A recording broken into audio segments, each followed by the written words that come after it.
Autism awareness series में आज के वीडियो में हम लोग बात करेंगे जो बच्चों में डिलेड स्पीच एंड कम्युनिकेशन की प्रॉब्लम होती है। इसको लेके सबसे ज़्यादा परेशान पेरेंट्स होते हैं कि बच्चा बोले, और हमने कई बार इसके अवेयरनेस पे वीडियो बनाया, कई बार ये समझाने की कोशिश की कि आपको किस बात के लिए परेशान नहीं होना, ये हमेशा हम बताते हैं। लेकिन फिर भी आप लोग स्पीच के लिए सबसे ज़्यादा ये करते हैं कि स्पीच बच्चे की आ जाए। आज के दिन कुछ नए केसेस हमने देखे, उसमें मैक्सिमम लोगों का ये है कि उनके बच्चे को प्रॉब्लम सारी हैं। जैसे वो हमारे साथ अगर जुड़े तो बच्चे को प्रॉब्लम है, उसके लिए ही क्या सोल्यूशन हो सकता है, उसके लिए ही। लेकिन फिर भी वो क्या रहे हैं, वो स्पीच थेरेपी के लिए परेशान है कि स्पीच डेवलप हो जाए, बच्चा बोलने लग जाए।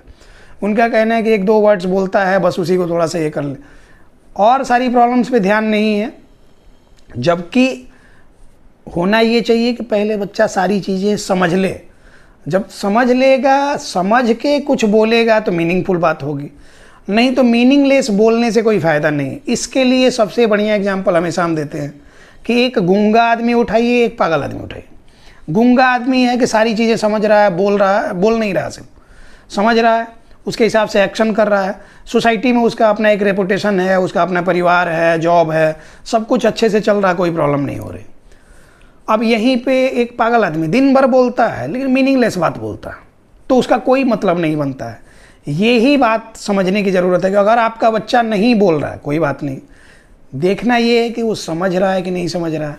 समझ रहा है तो बोलेगा, बोल रहा है अननेसेसरी, समझ नहीं रहा तो कोई मतलब नहीं बनता है, वो यूजलेस बात होगी। इस बात को जितनी जल्दी आप समझ लेंगे उतना सही होगा आपके बच्चे के लिए, आपके लिए। नहीं तो हमेशा ये क्या होती है ना, चीज़ें ये काफ़ी स्ट्रेसफुल होती हैं।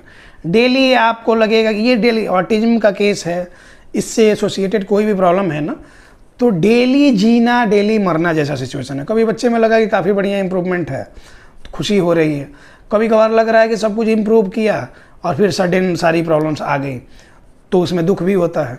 तो ये डेली जीने मरने जैसी बात है। ये आप लोग को समझ में आ रहा होगा क्लियरली।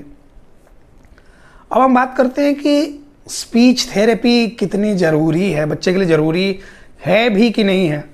सबसे पहली बात ये समझ लीजिए कि स्पीच जो डेवलप करना होता है, ये मेनली क्या होता है ना कि 3 तरह के स्टेज में होता है।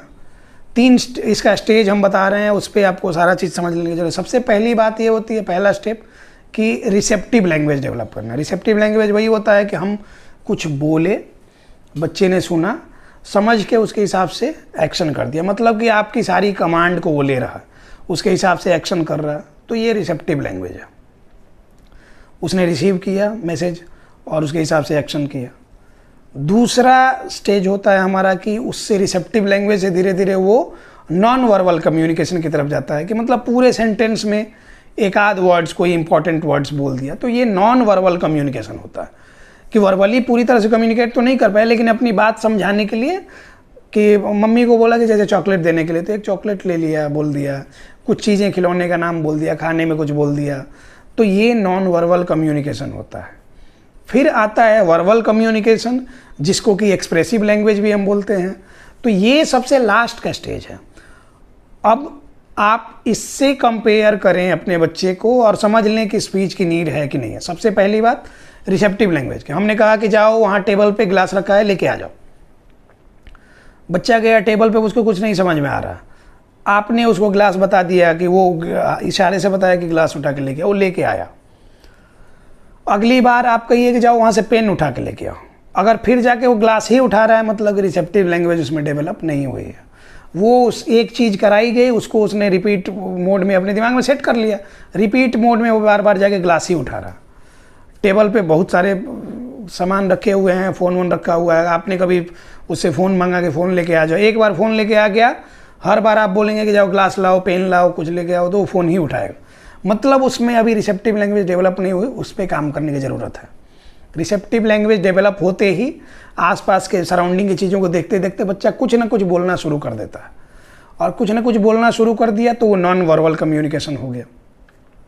नॉन वर्बल बच्चा जब हो गया तो सोशल इंटरेक्शन इंप्रूव कराएंगे, सेंसरी इंटीग्रेशन पे वर्क करेंगे, इसके अलावा जो भी न्यूरो डेवलपमेंट थेरेपी का हमारा पार्ट है करेंगे, कुछ चीज़ों की कमांड देंगे, ज़बरदस्ती बुलवाने नहीं लगेंगे। सिर्फ एक हम लोग वर्बली कुछ बोले कि ये कर दो वो कर दो, या फिर ये क्या है एक आध बार दिखा दिया कि हाँ इसको देखो समझो, बस इतना सा कर दिया। परसेप्शन डेवलपमेंट पे, परसेप्चुअल फंक्शन जो हमारा होता है ना, जैसे कि visual perception, auditory perception, tactile perception, छू के आंख बंद कर दिया, छू के चीज़ों को फील करना, क्या है कि किसी चीज़ को दिखाना, उसमें अंतर समझाना। जैसे कि एक सिंपल सा कि मंकी मतलब बंदर हो गया, चिंपैंजी अलग होता है, लंगूर अलग होता है, ये सारी चीज़ें अलग अलग, ये परसेप्शन का फंक्शन जब डेवलप करेंगे ना, तो ये सारी चीज़ों का डिफरेंस भी हम बच्चों को बताते चलेंगे। स्कूटर होता है, स्कूटी होती है, बाइक होता है, अलग अलग तरह का ये होता है। कार में भी अलग अलग तरह के कार आते हैं, जैसे हम लोग समझते हैं ना कि कोई सेडान है, हैचबैक है, एसयूवी है, उसी तरह बच्चों को धीरे धीरे उसमें डिफरेंस पता चलते चलेगा, तभी जाके एक्सप्रेसिव लैंग्वेज में ये टर्म्स यूज होंगे। तो विजुअल परसेप्शन की बात हमने की। ऑडिटरी परसेप्शन मतलब उसमें किस किस तरह के साउंड्स जो ये होंगे ऐड किए जाएंगे, किस किस तरह के साउंड को अलग अलग वो डिफरेंशिएट कर पावे। जैसे मान लिया कि घंटा बजा, शंख बजा, ढोलक बजा, म्यूजिक में वायलिन बजा, हमारा कुछ भी बांसुरी वांसुरी कुछ भी बजा, तो ये सारी चीज़ें धीरे धीरे पहले हम लोग आर्टिफिशियली बच्चों को ये कर करके सिखाते हैं, फिर अपने आप वो प्रोसेस होते जाता है, बच्चा आवाज़ में भी डिफरेंस पता करते चलेगा।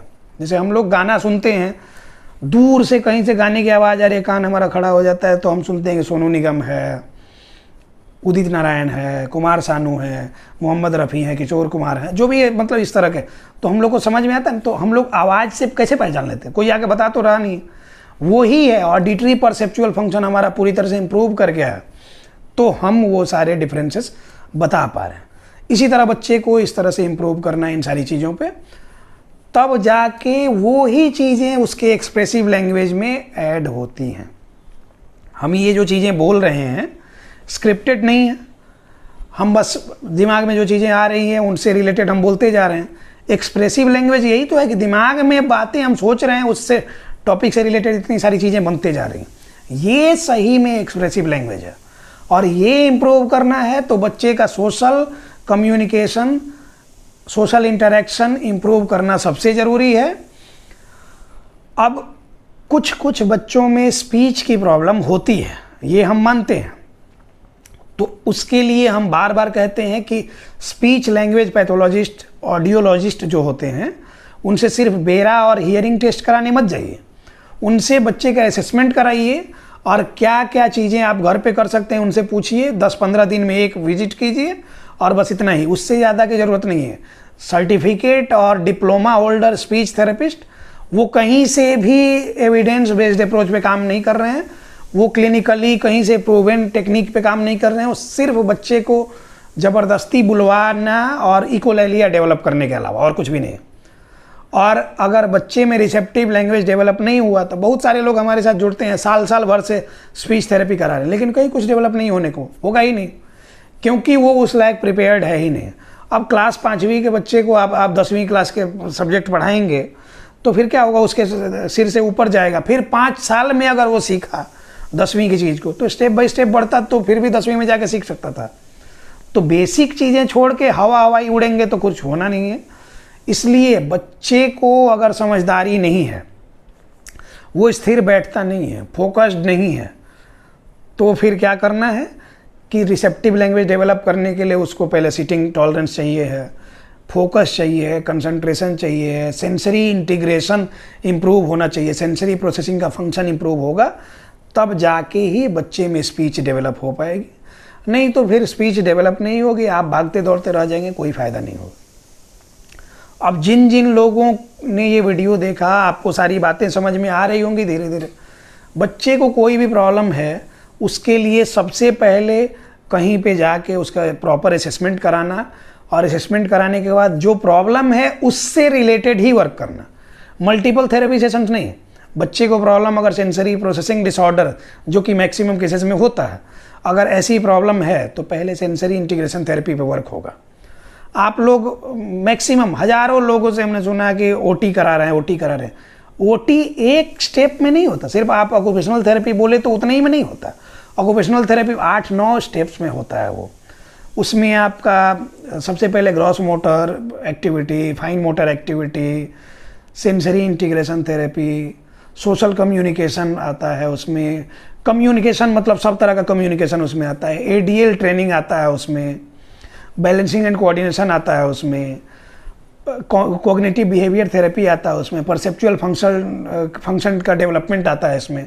तो ये ओवरऑल सारी चीज़ें मिला के ऑक्यूपेशनल थेरेपी का पार्ट है। डे टू डे लाइफ में जितनी चीज़ें हम कर रहे हैं ये सारी चीज़ें ऑक्यूपेशनल थेरेपी का पार्ट है। ऑक्यूपेशन मतलब पेशा होता है, सबको पता है। तो एक बच्चे का पेशा क्या ही हो सकता है, दिन भर की चीज़ें इजीली इंडिपेंडेंटली परफॉर्म कर ले। इन्हीं सारी चीज़ों को इंडिपेंडेंटली परफॉर्म करने के लिए हम ऑक्यूपेशनल थेरेपी क्या करते हैं। उसी ऑक्यूपेशनल थेरेपी में 8-9 स्टेप्स की जो हम बात कर रहे हैं, उसी में से कौन सा स्टेप आपके बच्चे के लिए यूजफुल है, ये रैंडम वीडियो देख के तो आपको समझ में आएगा नहीं। तो इसलिए कहते हैं कि प्रॉपर असेसमेंट, प्रॉपर डायग्नोसिस, तब जाके सही प्रोग्नोसिस हो सकती है। नहीं तो फिर ऐसे ही भटकते रहेंगे और साल 2 साल थेरेपी कराने के बाद भी हमारे पास लोग आते हैं, कहते हैं कि इसमें अभी बाल नहीं कटाता, नाखून नहीं कटाता, एक जगह स्थिर नहीं बैठते। तो साल 2 साल कर क्या रहे थे? उछल कूद मचाना नहीं था, उसको जंपिंग कराना नहीं था, उसको बैठा के और डिग्री दिलाने के लिए पढ़ाना नहीं था। ये सारी चीज़ें ही तो मना करते हैं और आप लोग वही गलती करते हैं। तो इन सब चीज़ों को समझिए, तभी आपके बच्चे में सही से डेवलपमेंट हो पाएगी। स्टेप बाय स्टेप प्रोसीजर लेके बढ़ेंगे तो बच्चे में इम्प्रूवमेंट होगी, नहीं तो इम्प्रूवमेंट नहीं होगी और ज़िंदगी भर आपको झेलना पड़ेगा बच्चे की प्रॉब्लम को। इसलिए जितने लोगों को भी प्रॉब्लम लगती है, जिनके बच्चे में ऑलरेडी प्रॉब्लम है, जो लोग भी वीडियो हमारा देख रहे हैं, अगर आप हमारे साथ जुड़ना चाहते हैं तो हमारा कॉन्टैक्ट नंबर दिया रहता है स्क्रीन पे। आप हमारे मैनेजमेंट से बात कर सकते हैं। कैसे जुड़ना है वो सारा प्रोसीजर आपको समझा देते हैं। बच्चे का आप डायग्नोसिस, उसका असेसमेंट करा के और अपने घर से ही चीज़ें मैनेज कर सकते हैं। कहीं बाहर जाने की ज़रूरत नहीं है। बहुत सारे लोग 50 किलोमीटर डेली जाते हैं, 50 किलोमीटर आते हैं, 100 किलोमीटर डेली ट्रैवलिंग में बच्चा उसी में थक जाएगा, वो नया कुछ सीखेगा ही नहीं। जो आप सिखा के लेके आ रहे हैं रास्ते में उस थकान में भूल जाएगा, घर आके इरिटेट होगा, आप कुछ रिपीट कर नहीं पाएंगे, कुछ नई चीज़ें कर नहीं पाएंगे, बच्चा इंप्रूव होगा नहीं। और बच्चे को ठीक करने के लिए कोई बाहर ही ठीक नहीं कर सकता है, आपको ही ठीक करना होगा। बस आपको समझना होगा कैसे ठीक करना है। वो सारी चीज़ें हम लोग बताते हैं। ऑनलाइन सेशन जैसा हम चलाते हैं पूरी दुनिया में वैसा ऑनलाइन सेशन कहीं नहीं चलता होगा। हम लोग ग्रुप में 20-25 लोगों को बैठा के ऑनलाइन सेशन नहीं करते हैं, सबका इंडिविजुअल सेशन चलता है। उसके लिए स्किल्ड जो थेरेपिस्ट हैं, उससे रिलेटेड जो हैं, वो आपको सारी चीज़ें बताते हैं कि आपको घर पे कैसे कैसे चीज़ें करनी है। तो जो लोग भी हमारे साथ जुड़ना चाहते हैं, ऑटिज्म को ठीक करना चाहते हैं, आप हमारे साथ, ये हमारा नंबर है, इस पर संपर्क करके हमारे साथ जुड़ सकते हैं। पहले महीने से इम्प्रूवमेंट होगी, ये गारंटीड है। और पहले महीने से इम्प्रूवमेंट ना हो तो उस जगह पे जाना भी नहीं चाहिए, ये भी हम बार बार कहते हैं। वो चाहे हमारे यहाँ हो, कहीं बाहर की बात हो। तो इसलिए, और इसमें इसलिए बार बार कहते हैं ना कि be aware, be positive, autism is curable. आप अवेयर होंगे, पॉजिटिव होंगे, तभी सारी बातों को समझ के सही से इम्प्लीमेंट करेंगे, तभी। ऐसे नहीं, दूसरे के भरोसे तो कभी होगा नहीं, पेरेंट्स के भरोसे ही ठीक होना है। अगर आप फुल्ली डेडिकेटेड हैं तो फिर आपके बच्चे को ठीक हम करेंगे। अब उम्मीद करते हैं कि आपको सारी बातें समझ में आ गई होंगी, कुछ कन्फ्यूजन रहेगा नहीं। इन्हीं सब बातों के साथ इस टॉपिक को क्लोज करते हैं। मिलते हैं किसी नेक्स्ट टॉपिक में। धन्यवाद।